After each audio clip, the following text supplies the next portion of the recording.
Mi deseo es conocerte a ti, Señor Jesús.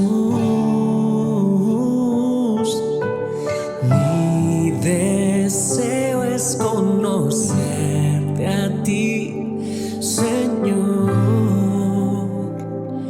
Jesús.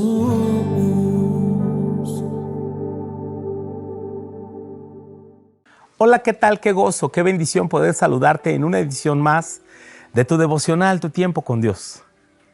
Que Dios te bendiga a aquellos que todos los días nos escriben, nos saludan, oran por este ministerio.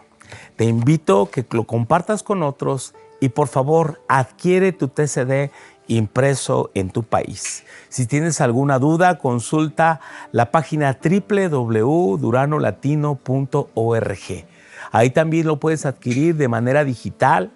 Hay una versión, la versión normal, que es para toda la familia. Existe una edición para jóvenes y adolescentes, se llama Quitty Life, y la Yeho, que es una versión para niños, donde toda la familia puede estar involucrada, metida en la palabra de Dios. Si tú como pastor o tus pastores pueden inscribirse como iglesia y toda la iglesia en conjunto hacer tiempo con Dios. Esto es maravilloso porque los mete a todos en una disciplina de meditar las Escrituras todos los días.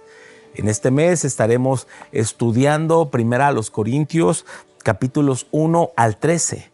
Así que si perdiste algunos de los días anteriores, busca en la lista de reproducción y ahí vas a encontrar los días o incluso los meses pasados. Acompáñanos hoy en la escritura que corresponde en 1 Corintios capítulo 2 versículos 10 al 16, el Evangelio de la cruz. Pero Dios nos las reveló a nosotros por el Espíritu, porque el Espíritu todo lo escudriña, aún lo profundo de Dios. Porque ¿quién de los hombres sabe las cosas del hombre, sino el Espíritu del hombre que está en él? Así tampoco, nadie conoció las cosas de Dios, sino el Espíritu de Dios. Y nosotros no hemos recibido el Espíritu del mundo, sino el Espíritu que proviene de Dios, para que sepamos lo que Dios nos ha concedido.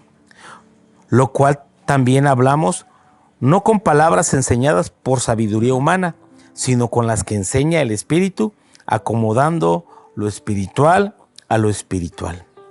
Pero el hombre natural no percibe las cosas que son del Espíritu de Dios, porque para él son locura y no las puede entender, porque se han de discernir espiritualmente.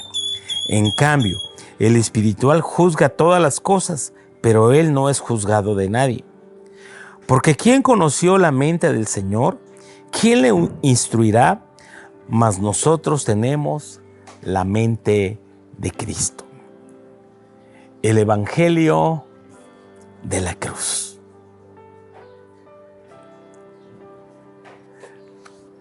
La revelación o el conocimiento de Dios viene mediante el Espíritu Santo. De ahí que la palabra revelación viene de una palabra griega que significa literalmente correr el velo, quitar a un lado aquello que estorba, aquello que ha sido velado para nosotros, pero Dios la revela, la muestra. Cosas que ojo no vio, ni oído oyó, ni han subido al corazón del hombre, son las que Dios ha revelado a los que le aman.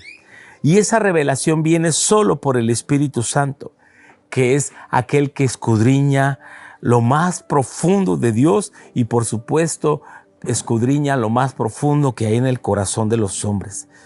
Él es quien nos enseña porque sabe y conoce la voluntad y los pensamientos del Padre.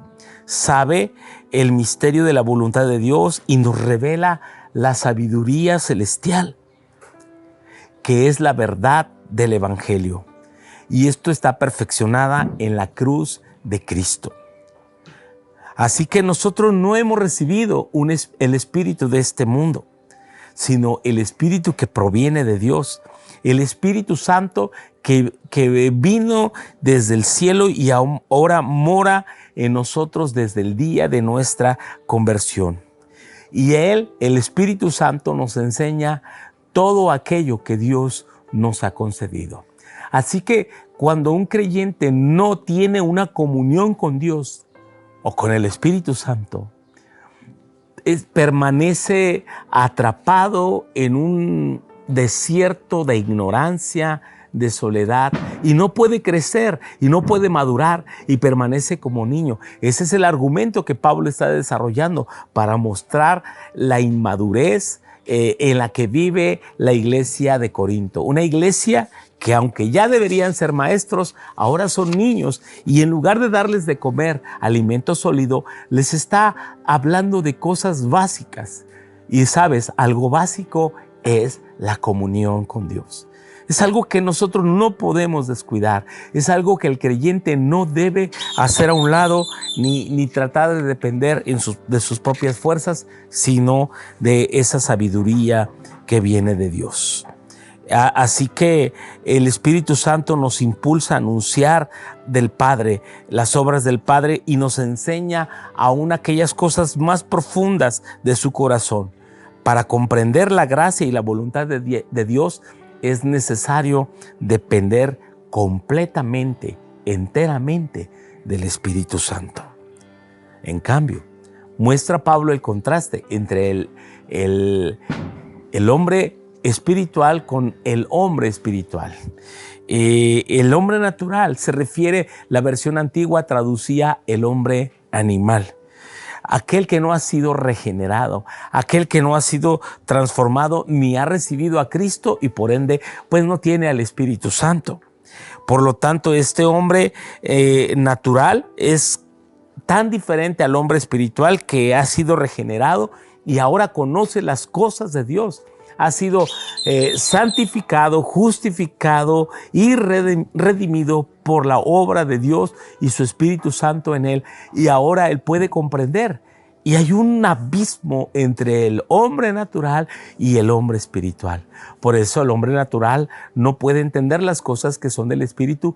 Para él son locura. Para él no las puede entender, porque dice Pablo, se han de discernir de manera espiritual.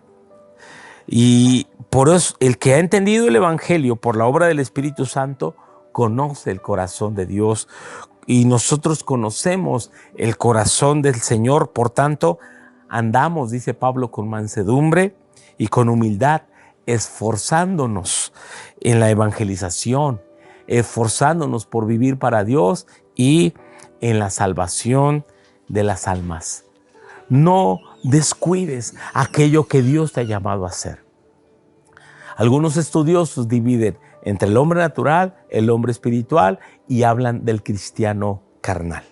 Aunque hay autores que dicen que no debería existir un cristiano carnal, y se refieren principalmente a aquellas personas que, en lugar de darle el señorío, el gobierno de sus vidas a Dios, viven aún en la carne, viven gobernados por sus deseos, por sus concupiscencias, por sus pecados, no tienen comunión con Dios, y lo que aflora es carne, mundanalidad, pleitos, celos, iras, contiendas, disensiones y todo lo que menciona Pablo en Gálatas 5:19. Pero Dios quiere que tú seas un hombre, una mujer espiritual, que ama a Dios, que discierne su voluntad, que conoce su propósito, y que aunque comete errores, se levanta, pide perdón y entonces se encamina hacia el propósito de Dios sin estarse deteniendo y perdiendo el tiempo en inmadureces, porque no somos llamados a quedarnos como niños. Dios quiere que seamos adultos, que crezcamos, que maduremos a la estatura de un varón perfecto, a la plenitud de Cristo. Y de eso trata la voluntad y el propósito de Dios. Gracias por seguirnos hasta este momento. Te bendigo en el precioso nombre de Jesús. Te mando un fuerte, fuerte abrazo a la distancia.